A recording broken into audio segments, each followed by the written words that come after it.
अहोई अष्टमी और राधा कुंड से जुड़ी कथा। अहोई अष्टमी अन राधा कुंड कथा। श्री गणेशाय नमः। बहुत समय पहले झांसी के निकट एक नगर में चंद्रभान नामक साहूकार रहता था। उसकी पत्नी चंद्रिका बहुत सुंदर, सर्वगुण संपन्न, सती साध्वी, शीलवंत, चरित्रवान तथा बुद्धिमान थी। उसके कई पुत्र पुत्रियां थीं, परंतु वे सभी बाल्यावस्था में ही परलोक सिधार चुके थे। दोनों पति पत्नी संतान न रह जाने से व्यथित रहते थे।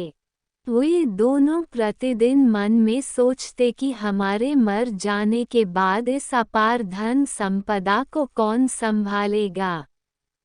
एक बार उन दोनों ने निश्चय किया कि वनवास लेकर शेष जीवन प्रभु भक्ति में व्यतीत करें। इस प्रकार वे दोनों अपना घर बार त्याग कर वन की ओर चल दिए।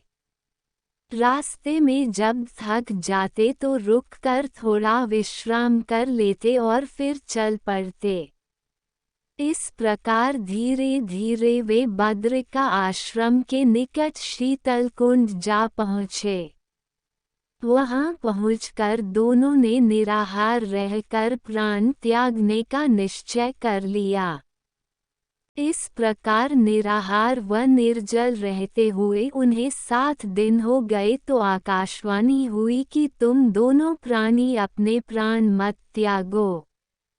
यह सब दुख तुम्हें तुम्हारे पूर्व पापों के कारण भोगना पड़ा है।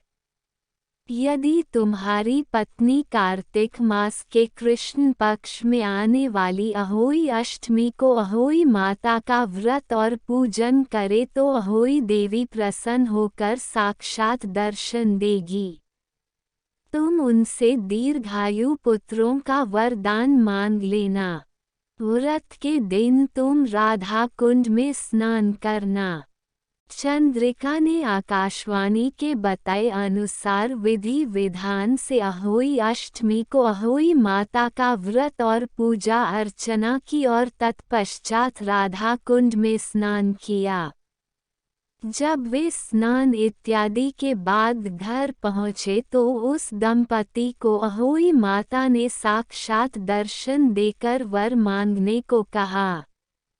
साहूकार दंपति ने हाथ जोड़कर कहा, हमारे बच्चे कम आयु में ही परलोक सिधार जाते हैं। आप हमें बच्चों की दीर्घायु का वरदान दें। तथास्तु कहकर अहोई माता अंतर ध्यान हो गई।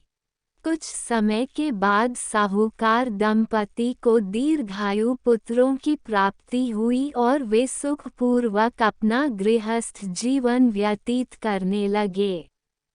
अहोई माता की जय।